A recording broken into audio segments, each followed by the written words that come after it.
Hello, I'm Olesja Marjalaakso from Polka Studio. Not quite sure if I'm talking about designing games for women. I'm more interested in figuring out why aren't there more studios making games for women. So first, I need to find a clicker. Yeah, let me tell you something about myself. I actually have to tell you something shocking. I'm not a gamer. I imagine that there's a lot of women who don't consider themselves gamers. I never really liked playing games all that much. I saw my cousins playing whatever, Pac-Man and Commodore and Sega Mega Drive, but I was more interested in watching than playing, because I just wasn't very good at playing those games, and I wasn't motivated enough to learn to play those games well enough to actually enjoy them. So I was more into reading books and doing other stuff with my time. I'm also, well, quite late entrant to the gaming industry. My first years in careers, I just kind of drifted through my career. I didn't know what I want to be when I grow up. At 2006, I ended up at Digital Chocolate, working in HR with Arja Martikainen and Janne Snellman. And that was my introduction to the mobile games industry. And it was love at first sight. First, it was just the people working in the industry. They are so passionate, so excited about what they are doing. Just so much fun to be with. And later, it was also the games.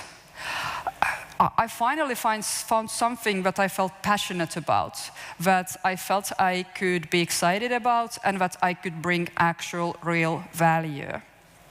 So for me, my gaming starts with mobile. There's no PC, no consoles, nothing before that. It's mobile. Fast forward 9 years, couple of kids, and I started my career anew in games. I joined a Turku-based company called Appstar in 2015.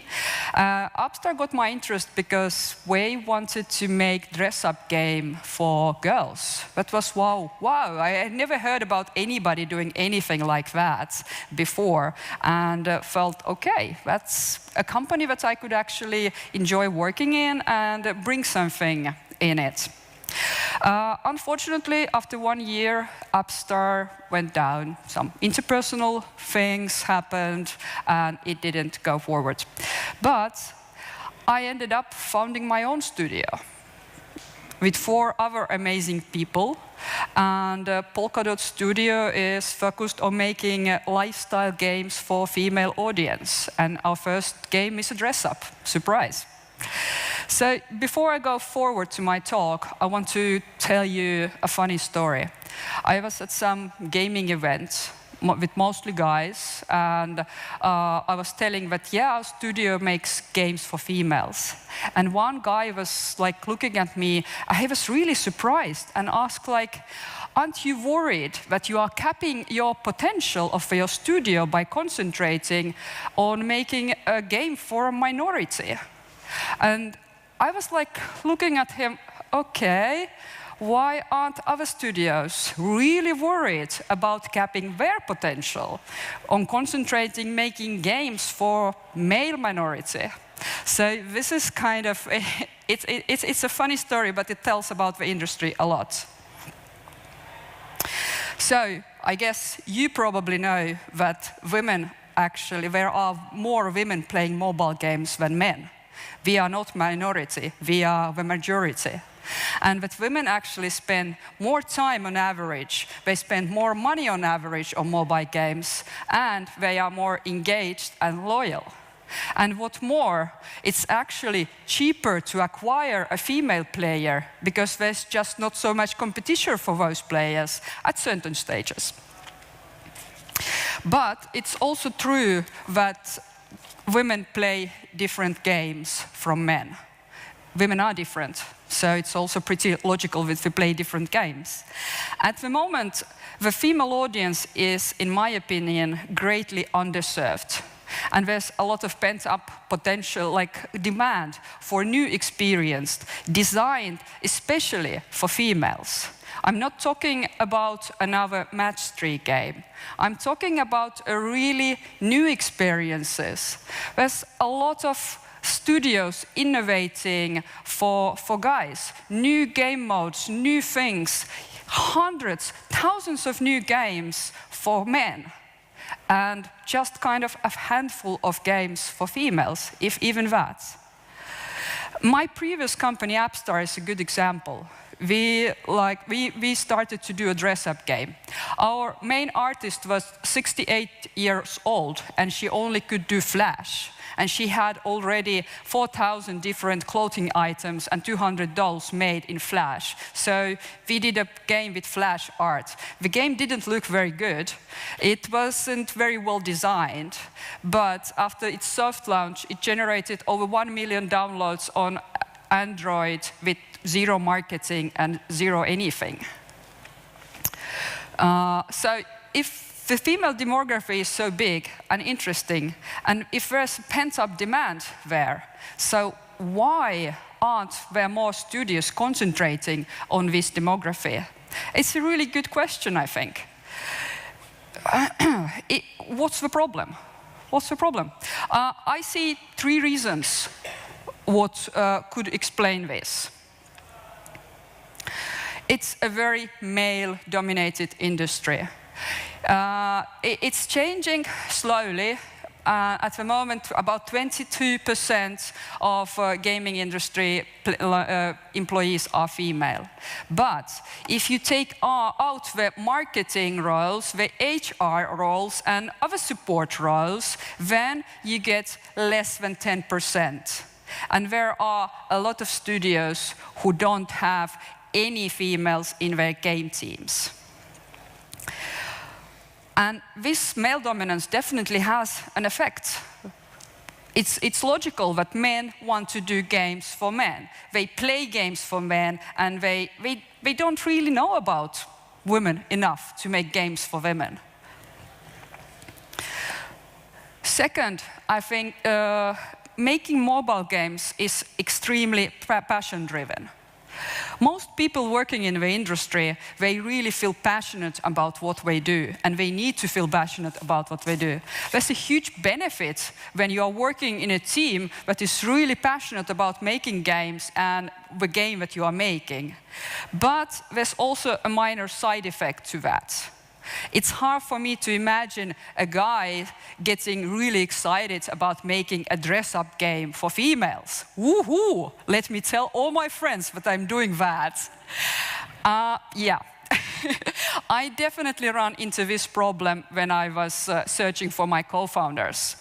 Many programmers were a bit I don't really want to be considered in Finnish gaming industry as a guy who makes games for girls. They didn't want that. So there's still a thing there. And 3, I blame Supercell.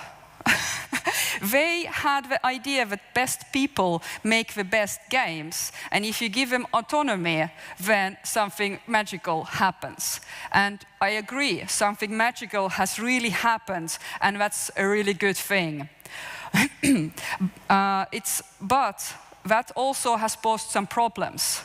As more studios are following into the footsteps of Supercell, trying to get the best people together to build the best games, to give them the autonomy to actually make the best games.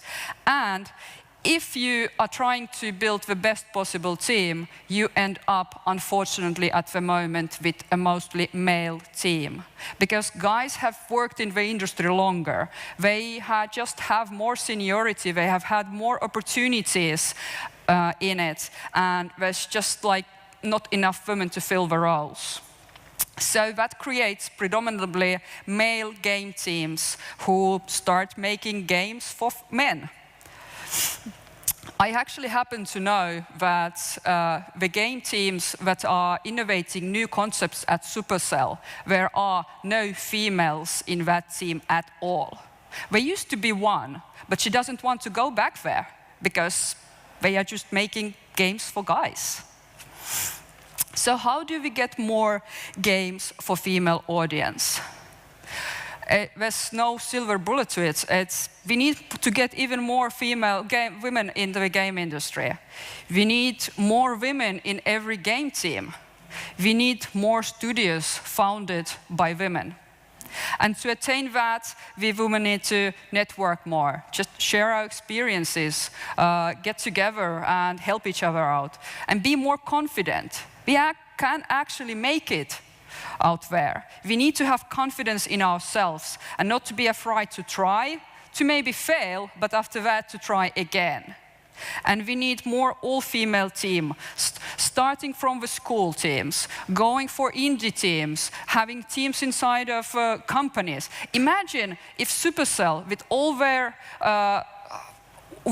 their resources, if they went for getting a best female team together, gave them the full autonomy and the full resources and know-how of Supercell. I would be really, really excited to see what would happen if they did that. So, there aren't many female CEOs out there. And it took me some time to gather courage to actually, and enough confidence to even to believe in myself enough to approach other game developers and telling that I have this idea and I want to found a studio. Do you want to found it together with me? But after I got the courage and I actually approached people, I've never looked back. I'm the happiest that I have ever been. And my studio, Polka studio, we make mid-core games for females. For us, mid-core is the most interesting. We want to make the games that are casual enough to really attract a broadest possible audience of females. But after you start playing the game, to offer enough depth and progression and interest to actually satisfy the maturing mobile gaming gamers. And our first game is actually a pretty unique mix of social media simulation like Instagram and a dress hub. That's actually all what I had. Thank you very much. Thank you very much. Well, let's, if you don't mind, let's see if we can get some questions. Does anyone have any questions? All right, otherwise, you're going to have to get me asking them. Because, I mean, one thing I'm thinking is that I don't think this is just an issue limited to targeting a kind of female audience, which obviously you rightly say are the largest spenders and largest players. I think it's actually a general question of diversity in principle. I think we have a massive difficulty finding the momentum to get enough audience in kind of classical, for want of a better phrase, games, male-dominated games, you could argue. It strikes me that there's actually, a whole bunch of areas where understanding a niche could be much more effective. Yes, definitely.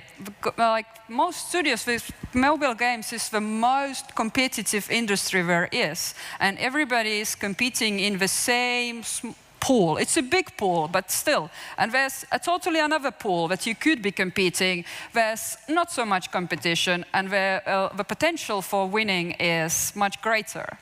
So you really need to kind of figure out where do you want to compete. Exactly. And it can be niches, but I think the fact that, like you said, we are in a situation where it's very easy for people from a particular background to have already been established. But how do we reach wider? How do we get more people involved who maybe don't think of the games industry as welcoming as it could be? Do you have any thoughts on that?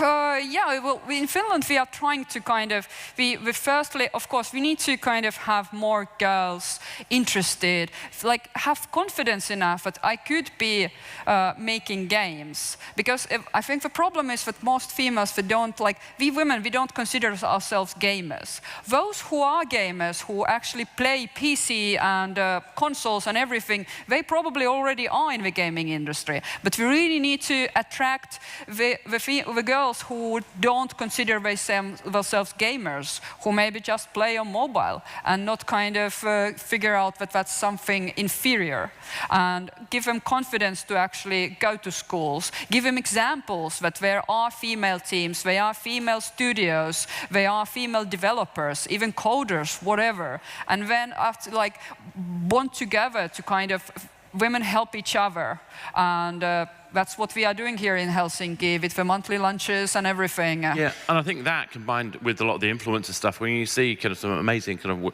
women YouTubers who are talking about the games that they love with a passion, I think that's having a knock-on effect in terms of people's willingness to get involved. But I do think there's a disconnect between the influencers generally and the developers, and I think a lot of audiences don't care about the developer community. They don't care about us at all. I go to an event called Insomnia quite regularly, and it's an amazing show full of tens of thousands of people, lots of kids, and they're not interested in people making the games. They're only interested in the people talking about them. That's a risk. Yeah. It just needs to be making games more approachable. We are working definitely on it. I think that in a couple of weeks, Ilkka will be replaced with an 18-year-old girl as the CEO of Supercell. That's cool. Why not? That'd be nice. We should do that in every company. Yeah.